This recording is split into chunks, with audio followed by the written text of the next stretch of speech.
तुम्हाला माहित आहे का की जगात अशी एक जागा आहे जिथे लग्न म्हणजे फक्त आनंद साजरा करणं एवढंच नाही. होय, तसं पाहायला गेलं तर भारतातला विवाह सोहळा हा आनंदाने आणि वैभवाने भरलेला असतो.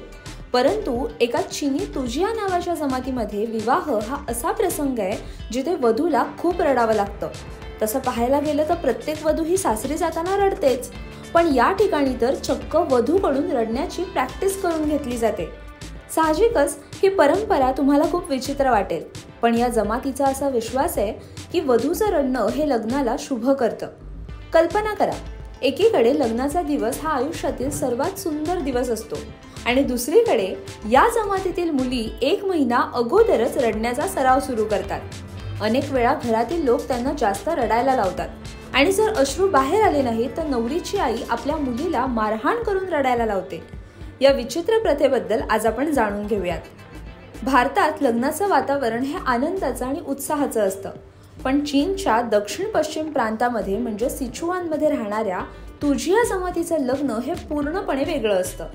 या जमातीचे लोक हजारो वर्षांपासून तिथे राहत आहेत आणि त्यांच्या लग्नात वधूंना रडणं हे खूप महत्त्वाचं आहे. असं म्हटलं जातं की ही अनोखी परंपरा इसवी सन 475 दरम्यान सुरू झाली आणि 17व्या शतकामध्ये ती शिखरावर होती. असं म्हटलं जातं की जेव्हा जाओ राज्याच्या राजकन्येचं लग्न झालं तेव्हा तिची आई आपल्या मुलीपासून विभक्त झाल्याच्या दुःखाने रडली. त्या घटनेनंतर या जमातीत वधूच्या रडण्याची परंपरा सुरू झाली आणि या दरम्यान वधू ही 30 दिवस दररोज रडत असते. ही अनोखी परंपरा लग्नाच्या 1 महिना आधीपासूनच सुरू होते, ज्याचं पालन वधूच्या कुटुंबाकडून मोठ्या भक्तीनं केलं जातं. दररोज नववधूला तासभर रडावं लागतं आणि यावेळी कुटुंबातल्या महिला तिच्यासाठी पारंपरिक गाणी गातात. ही गाणी वधूच्या आयुष्यात येणारे बदल आणि तिच्या कुटुंबाशी असलेल्या नात्याविषयीच्या भावना व्यक्त करतात. पहिल्या दिवशी वधू एकटीच रडत नाही, तर तिची आई आणि आजी देखील तिच्यासोबत मनापासून रडतात. सुरुवातीचे हे दिवस असे असतात की जेव्हा नवरी आपल्या आईच्या मांडीवर डोकं ठेवून रडते आणि आपल्या भावना आईसोबत शेअर करते.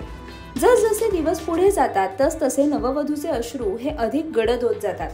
ही प्रक्रिया तिच्यासाठी नव्या आयुष्याची सुरुवात असते, जिथे ती तिच्या जुन्या स्वत्वाला सोडून नवं जीवन सुरू करत असते.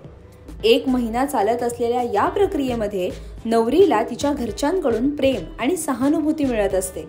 ही परंपरा नववधूमध्ये एक नवी उमेद निर्माण करते आणि नवरीला असा विश्वास देते की ती अजिबात एकटी नाही. तुम्हाला या परंपरेविषयी काय वाटतं हे आम्हाला कमेंट करून नक्की कळवा आणि अशाच नवनवीन माहितीपूर्ण व्हिडिओसाठी माय महानगर मालिनीला नक्की सबस्क्राईब करा.